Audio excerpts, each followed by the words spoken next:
ഇപ്പോ വിലയേറിയ ഡിസൈൻസ് എല്ലാം ഞാൻ നിങ്ങളുടെ മുന്നിൽ വെച്ചിട്ടുണ്ട്. ഇതിലൊന്നും ഇഷ്ടമായില്ലെങ്കിൽ പറഞ്ഞോളൂ. അങ്ങനെയൊന്നുമില്ല, എല്ലാം ഇഷ്ടമായി.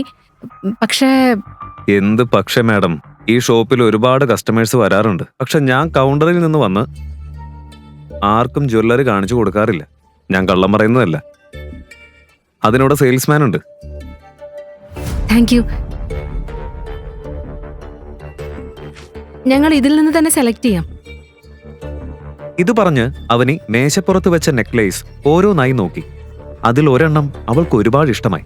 അതിന്റെ തിളക്കം നോക്കിയാൽ തന്നെ അതൊരു വളരെ വിലയേറിയ നെക്ലേസ് ആണെന്ന് വ്യക്തമായിരുന്നു. ആ നെക്ലേസ് മുഴുവൻ പച്ചക്കല്ലുകൾ പതിപ്പിച്ച് വളരെ മനോഹരമായ ഡിസൈൻ ആയിരുന്നു. പക്ഷേ അവനിയുടെ മനസ്സ് ഏതോ വിധത്തിൽ അതേ നെക്ലേസിലാണ് ഉടക്കിയത്. ഗൗതം ആ നെക്ലേസ് നോക്കുമ്പോൾ അവനിയുടെ കണ്ണിലെ ആ തിളക്കവും നോക്കുകയായിരുന്നു. ആ നെക്ലേസ് ഉടൻ തന്നെ അവനിക്ക് വാങ്ങിക്കൊടുക്കണമെന്നൊരു തോന്നൽ അവനുണ്ടായി. ഏയ് മാഡം, ഇതൊരു റെയർ പീസാണ്. പ്യുവർ ജോധ്പൂരി ഡിസൈൻ വർക്ക്, കൂടാതെ ചോക്കർ ഡിസൈനും. ഇല്ല, ഇത് വളരെ എക്സ്പെൻസീവാ. ഞങ്ങളുടെ ബഡ്ജറ്റ് 50,000 രൂപയാ മാക്സിമം.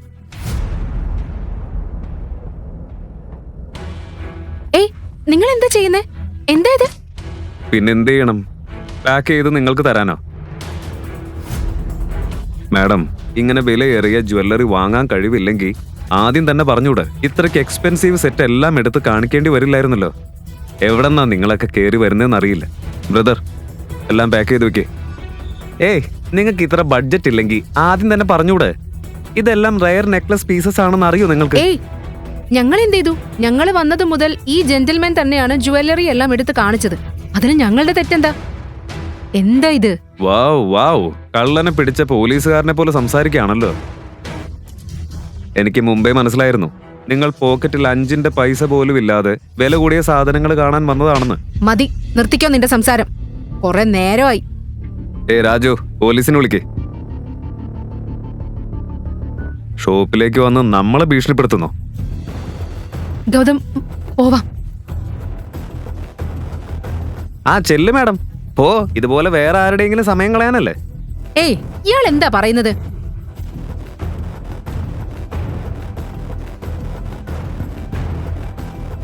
സാർ, ഇവർക്കിത് ഡെയിലി ഡ്രാമയാ. ഇന്നലെ ആന്റിക് ഷോപ്പിൽ ഞാൻ ഇവരെ കണ്ടിരുന്നു. അവിടെയും ഇങ്ങനെ ഒരു പ്രശ്നം ഉണ്ടാക്കി. പണം കൊടുക്കേണ്ട സമയത്ത് അവിടെ നിന്ന് ഇറങ്ങിപ്പോയി. അപ്പോ ഇവരാണ്. ഇപ്പൊ മനസ്സിലായി. ആ ആളുകള് അല്ലേ?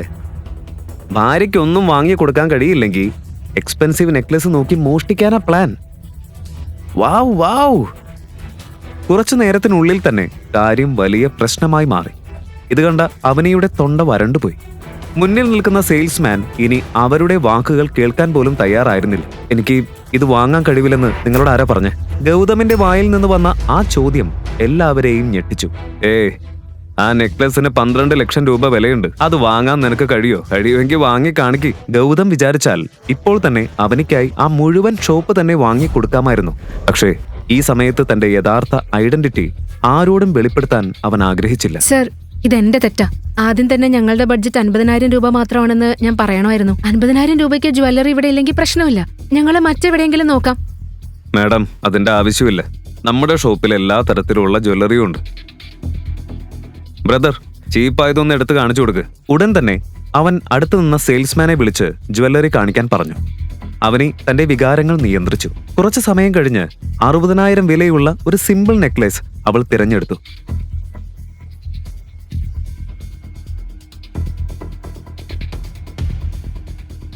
മോം, ഇതിന് പേയ്മെന്റ്. നെക്ലേസ് പാക്ക് ചെയ്ത് കിട്ടിയ ശേഷം അവനി ഗീതയെ നോക്കി. എന്റെ എല്ലാ മൂടും പോയി. ഇതൊക്കെ ഈ ഗൗതം കാരണമാണ്. അവന്റെ പോക്കറ്റിൽ കുറെ പണം ഉള്ള പോലെ നമ്മൾ ഈ എക്സ്പെൻസീവ് ഷോപ്പിൽ കൊണ്ടുവന്നത്. ഇതാ പണം. ഗീത ഉടൻ പേഴ്സിൽ നിന്ന് പണമെടുത്ത് ക്യാഷ് കൗണ്ടറിൽ കൊടുത്തു.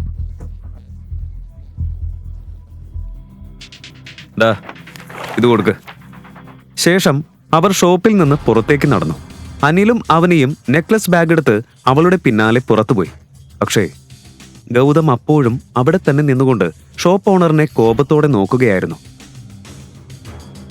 എന്താ ബ്രദർ, നിന്റെ ഭാര്യ പോയില്ലേ? ചെല്ല്. പോക്കറ്റിൽ പണമില്ലെങ്കിൽ ആകാശത്ത് കോട്ട കെട്ടരുത്. ഇത് കേട്ട് ഗൗതം ഗേറ്റ് വഴി പുറത്തേക്ക് നടന്നു. പക്ഷേ അവന്റെ കോപം ഇപ്പോഴും തീർന്നിരുന്നില്ല. പുറത്തേക്ക് വന്നപ്പോൾ അവർ കാറിനരികിൽ അവനെ കാത്തു നിൽക്കുന്നത് കണ്ടു. Sir, key. നിങ്ങൾ പോയിക്കോ, ഞാൻ പിന്നെ വരാം. ഇനി എന്താ ബാക്കി? അകത്തിപ്പൊ കിട്ടിയതൊന്നും നിനക്ക് മതിയായില്ലേ? നമ്മൾ ഈ എക്സ്പെൻസീവ് ഷോപ്പിലേക്ക് കൊണ്ടുവന്നത് നീയല്ലേ? ഇനി എന്താണാവോ നിന്റെ പുതിയ ഡ്രാമ? Mom, please. ആക്ച്വലി നിങ്ങൾ തെറ്റിദ്ധരിക്കുക. എനിക്ക് രാത്രി ഡിന്നറിനുള്ള വെജിറ്റബിൾസ് വാങ്ങണം, അതാ. അവൻ മാർക്കറ്റിലേക്കോ എങ്ങോട്ട് പോയാലും നമുക്കെന്താ? കുറച്ച് സമയമെങ്കിലും ഈ തിരുമോന്ത കാണേണ്ടി വരില്ലല്ലോ. ഡാഡ്, ശരിയാ, വരൂ, പോവാ.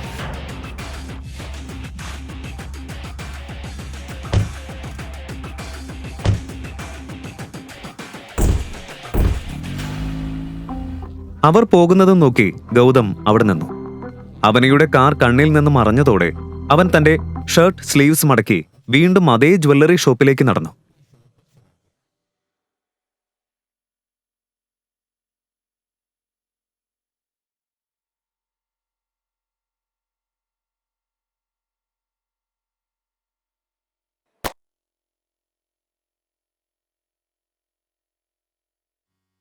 സാർ, ഇപ്പോ ഇവിടെ കസ്റ്റമേഴ്സ് ഉണ്ട്, പോയിട്ട് പിന്നീട് വരൂ.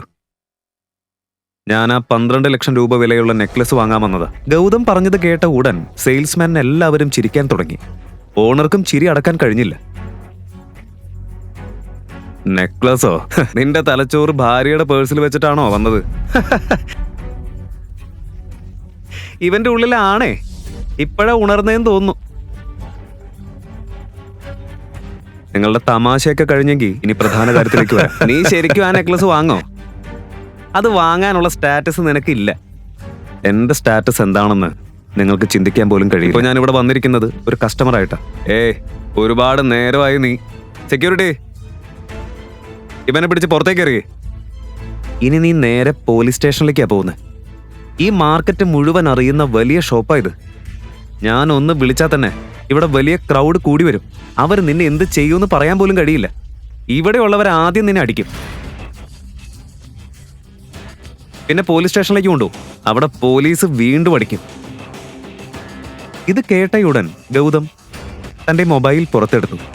ഇനി അവൻ പിന്നോട്ടില്ല എന്ന് തീരുമാനിച്ചിരുന്നു. Hello Munshiji, shop number 105 all city, Ajit Nagar. നിങ്ങൾക്ക് ഇവിടെ എത്താൻ 10 മിനിറ്റ് സമയം.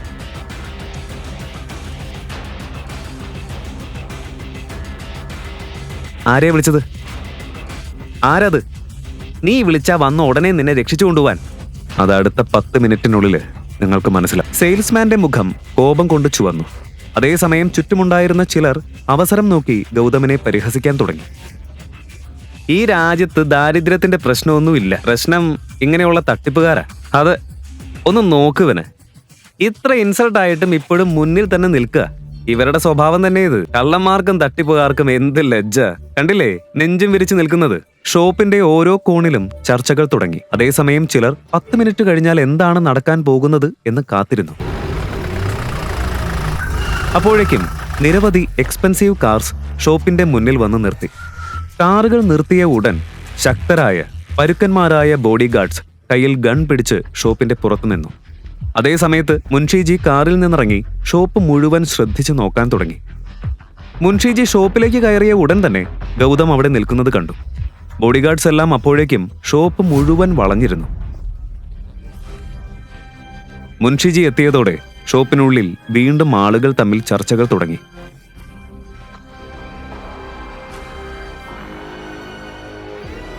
സർ, ഈ ചെറിയ ഷോപ്പിൽ എന്താ ചെയ്യുന്നത്? മുൻഷിജി, ഇയാൾക്ക് എന്റെ സ്റ്റാറ്റസ് കാണണം പോലും. അത് പറഞ്ഞ ഉടൻ ഗൗതം സെയിൽസ്മാന്റെ മുന്നിൽ നിന്ന് അവന്റെ കണ്ണിലേക്ക് നേരെ നോക്കി. ഇത്രയും ബോഡി ഗാർഡ്സിനെ കണ്ടപ്പോൾ സെയിൽസ്മാന്റെ തൊണ്ട വരണ്ടുപോയി. ഹൃദയം വേഗത്തിൽ മിടിക്കാൻ തുടങ്ങി. ഗൗതം തന്റെ യഥാർത്ഥ സത്യം പുറത്തു കൊണ്ടുവരുമോ? ഇപ്പോൾ ഷോപ്പിൽ എന്താണ് നടക്കാൻ പോകുന്നത്? സാറിനോട് ഇങ്ങനെ സംസാരിക്കാൻ ഇത്ര ധൈര്യം നിങ്ങൾക്ക് എവിടെന്നാ കിട്ടിയത്? നിങ്ങൾ ആരുടെ മുന്നിലാ നിൽക്കുന്നതെന്നറിയോ? ഒരു മിനിറ്റ് മതി, വെറും ഒരു മിനിറ്റ്. നിങ്ങളുടെ ഈ മുഴുവൻ ഷോപ്പും നിങ്ങളെയും വാങ്ങാൻ. മുൻഷിജിയുടെ ഉച്ചത്തിലുള്ള ശബ്ദം കേട്ടപ്പോൾ ഷോപ്പ് കീപ്പർ ഷോപ്പ് ഓണറിനെ നോക്കി. ഓണർ ഇതിനോടകം തന്നെ ഗൗതമിന്റെ സ്റ്റാറ്റസും പവറും തിരിച്ചറിഞ്ഞിരുന്നു. പുറത്തേക്ക് ഒരു സാധാരണ മനുഷ്യനായി തോന്നുന്ന ഗൗതമിന്റെ യഥാർത്ഥ സത്യം മറ്റൊന്നായിരുന്നു. പോയി പണം എടുത്തു വെച്ച ബാഗ് കൊണ്ടുവാ. കുറച്ചു നേരത്തിനുള്ളിൽ ബാഗ് എത്തിച്ചു. ബാഗ് മുഴുവൻ പണം നിറഞ്ഞിരുന്നു. അത് കണ്ടപ്പോൾ എല്ലാവരും അതിശയിച്ച് വായ തുറന്നു നിന്നു.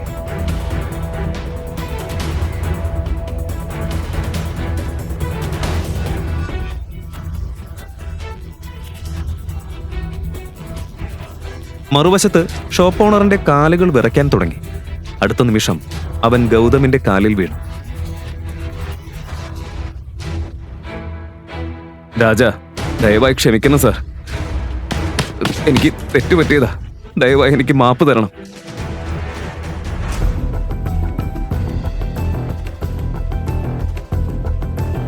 മിസ്റ്റർ സെയിൽസ്മാൻ, ഇനി പറയ്.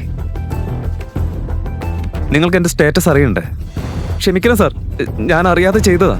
ദയവായി ക്ഷമിക്കണം. ശരി, ഇത്തവണ ഞാൻ ക്ഷമിക്കുന്നു.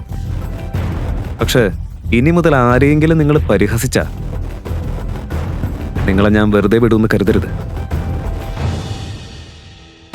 ഇത് പറഞ്ഞ് ഗൗതം ഗാർഡ്സിനെ നോക്കി സിഗ്നൽ നൽകി. കുറച്ചു മുൻപ് ഗൗതമിനെ പരിഹസിച്ചിരുന്ന ആളുകൾ ഇപ്പോൾ അവനെ വേറൊരു റെസ്പെക്ട് കൊണ്ട് നോക്കുകയായിരുന്നു. ഇപ്പോ എന്റെ വൈഫിന് ഇഷ്ടമായിരുന്ന ആ നെക്ലസ് എടുത്ത് കാണിക്കേ. യെസ്, തീർച്ചയായും. എന്താ ഈ നോക്കി നിൽക്കുന്നത്? അത് വേഗം എടുത്തുകൊണ്ട് വരൂ. ഗൗതം ആ നെക്ലസ് നോക്കി ചെറുതായി ചിരിച്ചു. കുറച്ചു സമയത്തിനുള്ളിൽ തന്നെ അവൻ ഷോപ്പിൽ നിന്ന് നിരവധി എക്സ്പെൻസീവ് ജ്വല്ലറി വാങ്ങി. ഇത് കണ്ടപ്പോൾ ഷോപ്പ് ഓണേഴ്സ് എല്ലാം അത്ഭുതത്തോടെ നിന്നു. ശരി,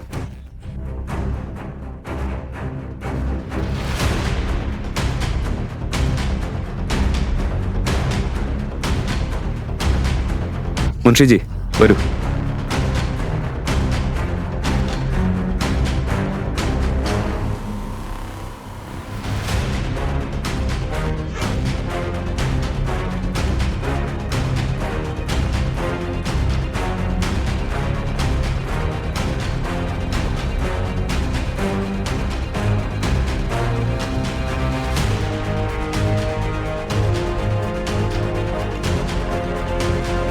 മുൻഷിജി, ഈ ജ്വല്ലറി എല്ലാം നന്നായി പാക്ക് ചെയ്യും.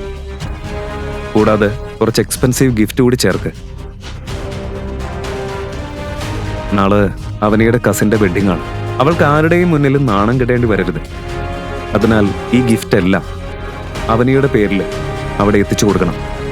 ആ പിന്നെ ആ ബ്ലൂ കളർ ബോക്സ് സെപ്പറേറ്റ് ആയിട്ട് വെക്കണം. ശരി സർ, അത് ഞാൻ എൻ്റെ കൈകൊണ്ട് തന്നെ അവനിക്ക് ഗിഫ്റ്റ് ചെയ്യും.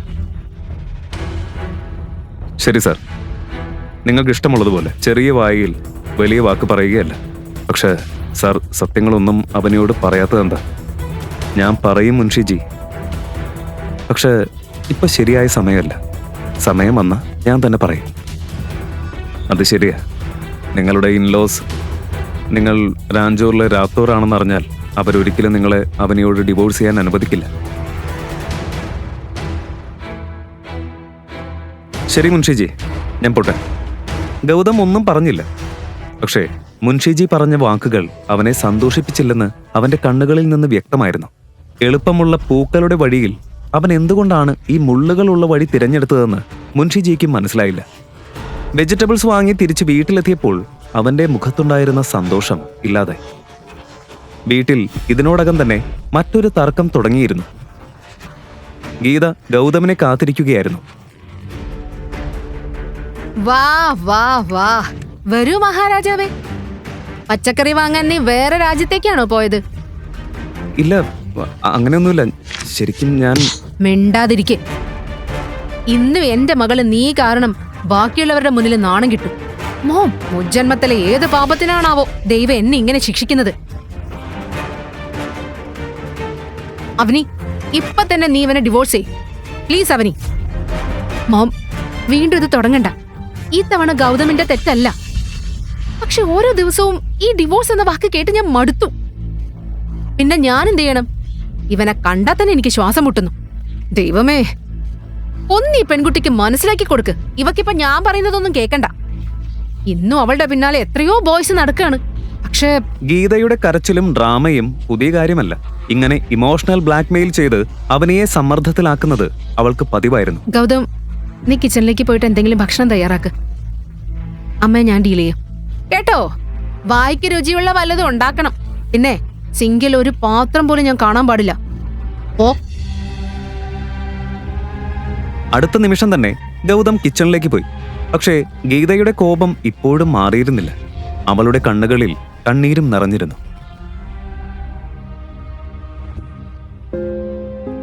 മോം, മോം, അമ്മ ഓവർ തിങ്ക് ചെയ്യുന്നതാ. അങ്ങനെ ഒന്നുമില്ല. പ്ലീസ് മോളെ, പ്ലീസ്. ഇനിയും വൈകിട്ടില്ല. പിന്നെ നീ ഇതിന് റിഗ്രറ്റ് ചെയ്യും. ഇന്ന് തന്നെ നീ അവനെ ഡിവോഴ്സ് ചെയ്യും. പ്ലീസ് മോളെ.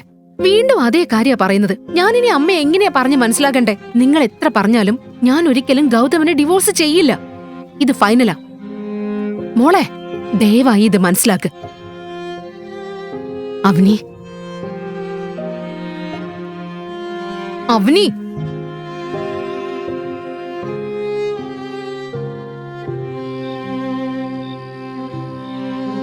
പോക്കറ്റിൽ പണമില്ല, പക്ഷെ വിലയേറിയ സാധനങ്ങൾ കാണാൻ മാത്രം വരുന്ന ആളുകളുണ്ടെന്ന് ഒരിക്കൽ ഞാനൊരു വാർത്ത കേട്ടിരുന്നു. ഇന്ന് അവനെ ഡിവോഴ്സ് ചെയ്യാൻ നിരസിച്ചെങ്കിലും ജ്വല്ലറി ഷോപ്പിൽ നേരിട്ട അപമാനം അവളുടെ മനസ്സിൽ ഇപ്പോഴും ഉണ്ടായിരുന്നു. ഗൗതം റൂമിലേക്ക് വന്ന ഉടൻ സാൻഡ്വിച്ച് ഉള്ള പ്ലേറ്റ് വെച്ച് അവനെയെ നോക്കി. അവനെ, ഗിഫ്റ്റിന്റെ കാര്യം ആലോചിച്ച് നീ അധികം വിഷമിക്കണ്ട. ഞാൻ എന്തെങ്കിലും അറേഞ്ച് ചെയ്യാൻ ശ്രമിക്കാം. നീ അറേഞ്ച് ചെയ്യൂ. എങ്ങനെ? ഒന്നും ചെയ്യണ്ട. മിണ്ടാതെ ബെഡ് എടുത്ത് താഴെ പോയി ഉറങ്ങ്.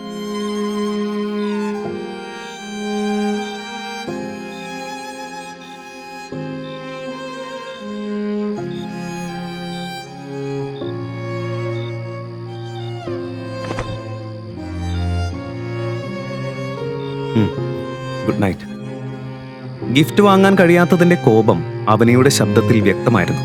പക്ഷേ ഗായത്രി ദേവിക്കായി ഗൗതം ഇതിനോടകം തന്നെ പല ഗിഫ്റ്റ്സും വാങ്ങിയിട്ടുണ്ടെന്ന കാര്യം അവൾക്കറിയില്ലായിരുന്നു. അത് കാണുമ്പോൾ നാളെ അവന് വലിയ ഷോക്കാകാനിരിക്കുകയാണ്.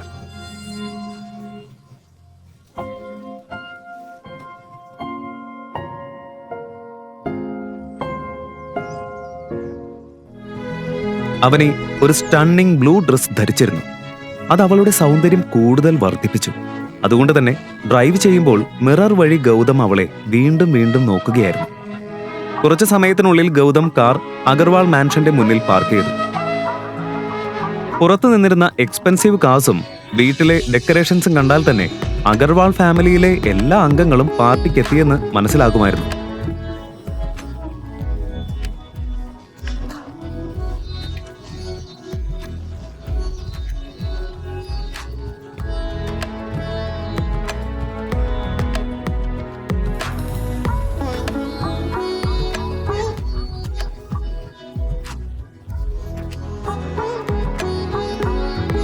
അവർ വീടിനകത്ത് കയറുന്ന ഉടൻ അവിടെ ഉണ്ടായിരുന്ന ആളുകൾ അവരെ നോക്കി തുടങ്ങുകയായിരുന്നു. ചിലർ ഗൗതമിനെ കണ്ട് ചിരിക്കുകയും തമാശ പറയുകയും ചെയ്തു. ചിലർ അവനെ കണ്ടയുടൻ തന്നെ മുഖം തിരിച്ചു. ഗീതയും അനിലും ഗായത്രി ദേവിയെ കാണാൻ അവരുടെ റൂമിലേക്ക് പോയി. കാരണം എല്ലാ ഗിഫ്റ്റ് ഐറ്റംസും അവിടെയാണ്. അവർ പോയതോടെ അവനെയും ഗൗതമിൽ നിന്ന് മാറി ബാത്റൂമിലേക്ക് നടന്നു. പാർട്ടിയിലുണ്ടായിരുന്ന ആളുകൾ ഇപ്പോഴും ഗൗതമിനെ കുറിച്ച് സംസാരിക്കുകയായിരുന്നു. ഗൗതമനൊപ്പം നിൽക്കുമ്പോൾ ആളുകളുടെ ഗോസിപ്പ് കേൾക്കേണ്ടി വരാതിരിക്കാനായിരുന്നു അവൾ അങ്ങനെ ചെയ്തത്. പക്ഷേ റൂമിന്റെ പുറത്തെത്തിയ ഉടൻ അവന് തന്റെ മുത്തശ്ശിയുടെ കോപഭരിതമായ ശബ്ദം കേട്ടു. എന്താ നിങ്ങൾ കൊണ്ടുവന്നത്? കുറഞ്ഞത് 5 ലക്ഷം രൂപ വിലയുള്ള നെക്ലേസ് കൊണ്ടുവരാനല്ലേ ഞാൻ പറഞ്ഞത്. എന്നിട്ട് ഇതാണോ കൊണ്ടുവന്നത്? പണമില്ലെങ്കിൽ ആ യൂസ്ലെസ്സിനെ വല്ല ജോലിക്കും വിട്ടൂടെ? ദിവസം മുഴുവൻ അവൻ വീട്ടിൽ വെറുതെ ഇരുന്ന് റൊട്ടി ഉണ്ടാക്കിയല്ലാതെ വേറെ എന്ത് ഉപകാരം അവനെ കൊണ്ടുള്ളത്?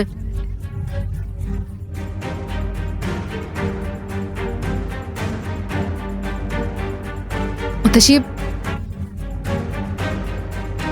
എന്താ സംഭവിച്ചത്? അമ്മയും അച്ഛനെയും ഇത്രയും പറയാൻ അവരെന്താ ചെയ്തത്?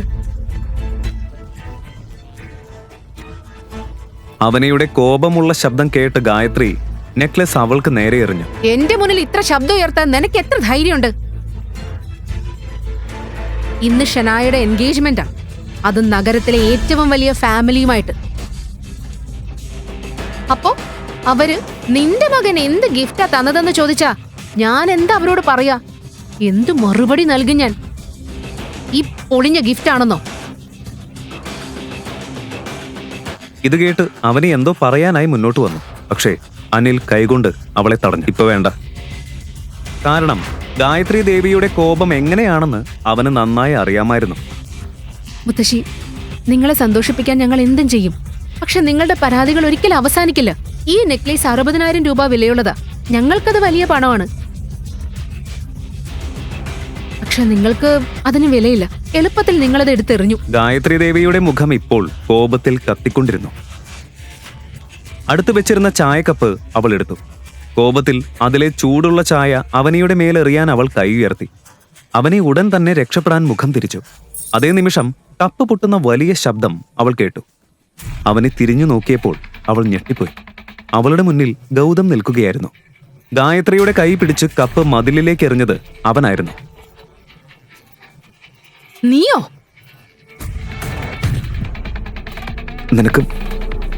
നിനക്കൊന്നും പറ്റിയില്ലല്ലോ, ഓക്കെ അല്ലേ? ഗായത്രി ദേവി കോപത്തോടെ ഗൗതമനെ നോക്കിക്കൊണ്ടിരുന്നു. പക്ഷെ അവൾ എന്തെങ്കിലും പറയുന്നതിന് മുൻപ് പുറത്തുനിന്ന് ഉച്ചത്തിലുള്ള ഒരു ശബ്ദം കേട്ടു. മുത്തശ്ശി, കരൺവീർ അങ്കിൾ വന്നിട്ടുണ്ട്, വേഗം വരൂ. കരൺവീർ എന്ന പേര് കേട്ടയുടൻ ഗായത്രി ദേവിയുടെ കോപം ഒരു നിമിഷം അപ്രത്യക്ഷമായി.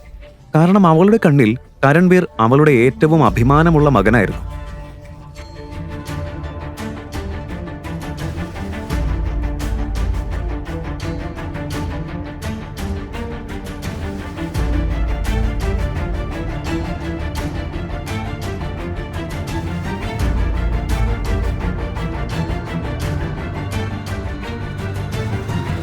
ഗായത്രി ദേവി കരൺവീറിനെ കാണാൻ റൂമിൽ നിന്ന് പുറത്തേക്ക് പോകാൻ ഒരുങ്ങുമ്പോൾ വില കൂടിയ സ്യൂട്ട് ധരിച്ച 6 അടി ഉയരമുള്ള ഒരാൾ അകത്തേക്ക് കയറി വന്നു. അമ്മ എങ്ങോട്ടാ? ഞാൻ നിങ്ങളെ കാണാനാണ് വന്നത്.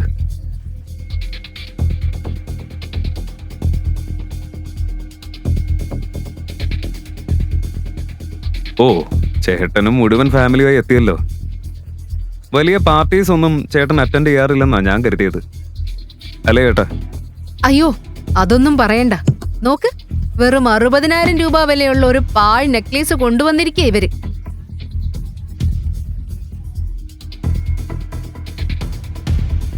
നിങ്ങളെക്കുറിച്ച് ചിന്തിച്ചില്ലെങ്കിൽ പോലും നിങ്ങൾ ഷനായയുടെ മാനത്തെക്കുറിച്ച് ഒന്ന് ചിന്തിക്കേണ്ടതായിരുന്നില്ലേ?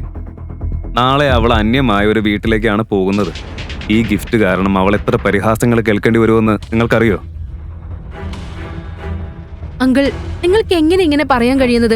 നിങ്ങളുടെ കുടുംബത്തിന് ധാരാളം പണം ഉണ്ടാവുന്നത് കൊണ്ടല്ലേ? അതുകൊണ്ടാണ് നിങ്ങൾക്ക് ഈ വില കൂടിയ കാറ് പോലുള്ള ഗിഫ്റ്റ്സ് കൊടുക്കാൻ കഴിയുന്നത്. പക്ഷേ ഈ പണം മുഴുവൻ മുത്തശ്ശന്റേതാണെന്ന് മറക്കരുത്. നിങ്ങൾ അതിലൊന്നും സമ്പാദിച്ചിട്ടില്ല. എന്നാൽ എന്റെ അച്ഛന്റെ കാര്യോ? അഗർവാൾ ഹൗസിൽ നിന്ന് ഞങ്ങളെ ഇറക്കി വിട്ടപ്പോ മുത്തശ്ശി പ്രോപ്പർട്ടിയിൽ നിന്ന് ഒന്നും തന്നിട്ടില്ല. അത് നിങ്ങൾക്ക് നന്നായിട്ട് അറിയാം, അല്ലേ? എന്താ നീ പറഞ്ഞത്? എന്റെ പ്രോപ്പർട്ടിയിലെ പണം ഞാൻ പിടിച്ചു വെച്ചെന്നോ? എന്റെ മക്കളെ ഞാൻ വേർതിരിച്ച് കാണുന്നുവെന്നാണോ നീ പറയാൻ ഉദ്ദേശിക്കുന്നത്? അതെ മുത്തശ്ശി, നിങ്ങൾ നിങ്ങളുടെ 2 മക്കളെയും വേർതിരിച്ച് കാണുന്നു. ഞാൻ പറയുന്നത് വിശ്വസിക്കാത്ത പക്ഷം നിങ്ങൾ തന്നെ നോക്ക്. അച്ഛന്റെ കമ്പനി ഷെയർ എവിടെ പോയി? അതും ഇപ്പൊ ബാക്കിയുള്ളവർ സുഖിക്കുന്നില്ലേ?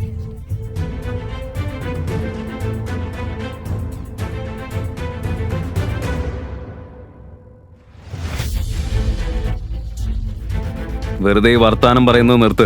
ഇന്ന് എത്ര സന്തോഷമുള്ള ദിവസാ. ഇത്തരത്തിലുള്ള യൂസ്ലെസ് കാര്യങ്ങളിൽ എന്തിനു സമയം കളയുന്നു എന്നാണ് ഞാൻ ഉദ്ദേശിച്ചത്. എൻ്റെ കൂടെ വാ, ഞാൻ കാറ് കൊണ്ടുവന്നിട്ടുണ്ട്. ഷനായെയും താഴേക്ക് വിളിച്ചിട്ടുണ്ട്. ശരി, വരാം. പക്ഷേ ഇതിവിടെ തീരുന്നില്ല. നിങ്ങൾക്ക് ഞാൻ മറുപടി തരാം. എങ്ങനെയെന്ന് നിങ്ങൾ തന്നെ കാത്തിരുന്ന് കണ്ടോ. വരൂ അമ്മേ. ഇനി ഗായത്രി ദേവി എന്താണ് ചെയ്യാൻ പോകുന്നത്? പാർട്ടിയിൽ മുൻഷിജി എത്തിയാൽ എന്താണ് സംഭവിക്കുക? ഈ എല്ലാ ചോദ്യങ്ങൾക്കും ഉത്തരമറിയാൻ കാണൂ റോയൽ വാരിയേഴ്സ് പോക്കറ്റ് FM-ൽ മാത്രം. Download the app now. Link in description.